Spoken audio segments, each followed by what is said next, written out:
Bonsoir. Merci Victor, le contact que j'ai eu qui m'a offert la parole, parce que c'est vrai que depuis ce début du mouvement des retraites, on entend parler beaucoup des syndicats et des différents mouvements de lutte et des différents mouvements de combat bien inscrits dans les institutions, bien inscrits dans ce conformisme du combat qui est aujourd'hui inscrit en France. Et on n'entend pas parler des Gilets jaunes. On n'entend pas parler de toutes ces personnes qui ne portent pas forcément le gilet jaune, mais qui ne sont pas forcément étiquetées, syndiquées, encartées, politisées, qui vivent leur vie, qui sont tout autant concernés que nous tous, qui sont tout autant concernés que les syndicats, et on n'entend pas parler d'eux.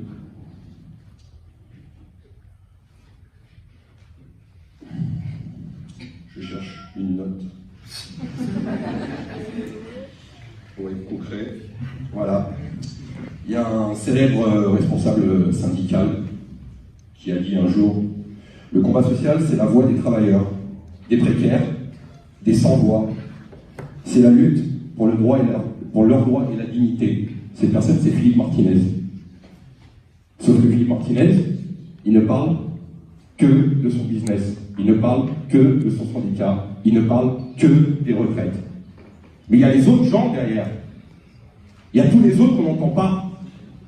Il y a tous ceux qu'on ne donne aucune crédibilité. Qu'est-ce que c'est? C'est quoi? C'est de la guerre d'ego? Quand vous entendez Laurent Berger chier sur les gilets jaunes, à ce qu'il paraît, en un mois, on a réussi à obtenir 17 milliards. 17 milliards, on n'a pas vu la couleur, je vous le rassure. Hein. On vous a évité une taxe de plus. Allez, la taxe carbone. Les écolos, on peut tousser, mais en tout cas, c'est une taxe de plus qu'on a évitée. C'est la seule chose qu'ont réussi à faire les gilets jaunes. Les 17 milliards, on n'a pas vu la couleur. Et on vient nous critiquer parce que nous, on a réussi à avoir quelque chose. Mais oui, aujourd'hui, je suis désolé les gens, j'ai fréquenté tout un tas de groupes de combat, j'ai fait tout un tas de groupes de lutte avec qui j'ai eu la possibilité de discuter. D'accord? J'ai eu la possibilité de discuter avec tout un tas de groupes de lutte. Je respecte énormément Gaël. Gaël fait partie des gens qui m'a le plus invité dans ce genre d'AG. Victor vient me voir, il dit Jérôme, c'est 7-8 minutes. Ok, je sais, ça se passe comme ça dans les AG. D'accord? Parce que j'ai eu l'habitude, j'ai eu la chance d'être invité. Mais aujourd'hui, le constat que moi je fais, et je suis désolé, amis syndiqués, syndicats, la base, celle qui réfléchit. Aujourd'hui, vous êtes dirigés par des élites qui ne vous entendent même plus. D'accord? Aujourd'hui, j'ai 40 ans et je ne chie pas dans la colle. Mon grand-père faisait partie de la CGT. Mon grand-père était communiste. Mon grand-père, le dimanche, il m'emmenait faire des manifs pour la paix. Avec la colombe. Aujourd'hui, il y a une guerre qui pointe son nez. Je vois pas un communiste dans la rue. Philippot, lui, prend la rue. Il y a un truc qui va pas. D'accord? 40 ans. 40 ans qu'il y a un combat syndical qui se fait. Aujourd'hui, est-ce que c'est critiquer, est-ce que c'est chier dans la colle que de se remettre en question, de s'asseoir autour d'une table et que de dire que la méthodologie du combat ne fonctionne plus? Je suis désolé, on a défouraillé.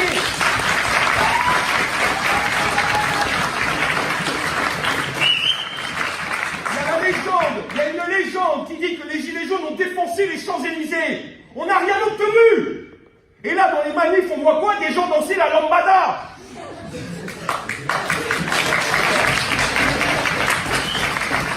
Moi, je vais vous dire, la dernière manifestation, j'ai une amie gilet jaune, ciblée, qui se fait arrêter.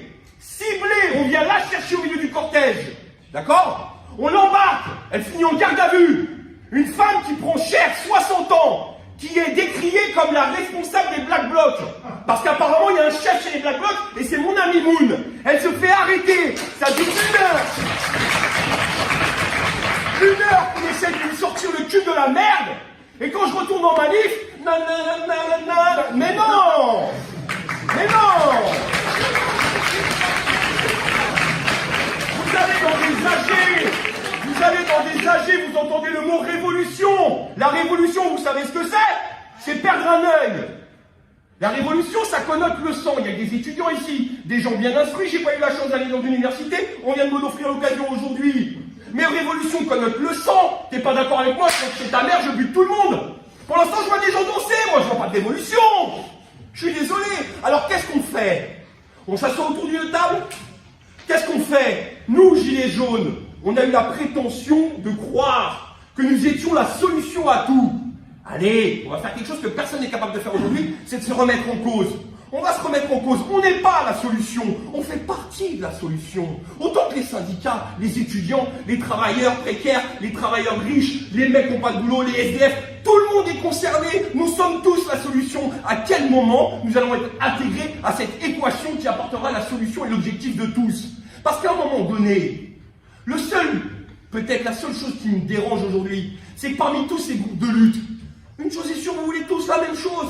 Nous voulons tous la même chose. Il y a peut-être un peu trop de prophètes qui aiment nous diriger dans le mauvais sens, qui s'appliquent à rester dans leur conformisme, de toucher 15 000 balles par mois, d'envoyer des gens au casse-pied, de faire la grève pendant 2 mois, de ne pas prendre de salaire, de rester dans la même merde et de n'avoir rien gagné pendant 40 ans. Alors je vous le dis, la famille, je vous le dis, j'ai du respect pour tous ceux que j'ai rencontrés. J'ai du respect pour des mecs comme Gaël, qu'on n'entend pas parler, qui prend aussi cher que ma race, aussi cher que la race à moule.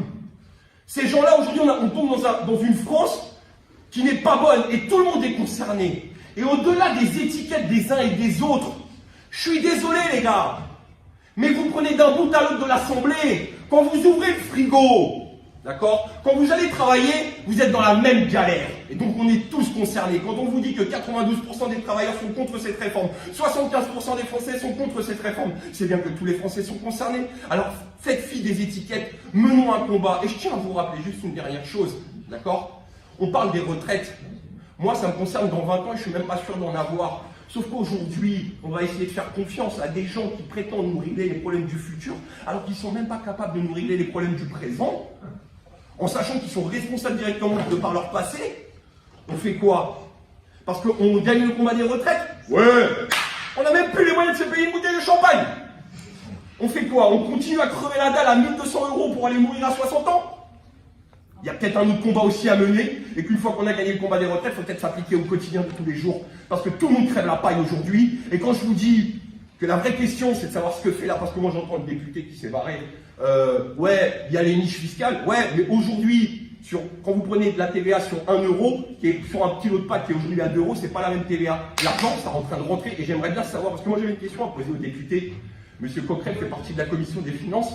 Moi, je voudrais l'excédent budgétaire sur les taxes ramassées par l'essence depuis 1 an, parce que là, il y a du pognon à aller chercher à défaut de nous faire chier pour 12 milliards. Voilà la famille, je suis désolé, ça fait longtemps que je ne me suis pas exprimé, vous le sentez à ma voix, je tremble un peu, je n'ai pas pour l'habitude, d'accord? Mais voilà, je veux juste, voilà, essayer de bousculer les choses, je ne suis pas un influenceur, peut-être un objecteur de conscience, quelqu'un qui regardait depuis son canapé ce qui se passait en France.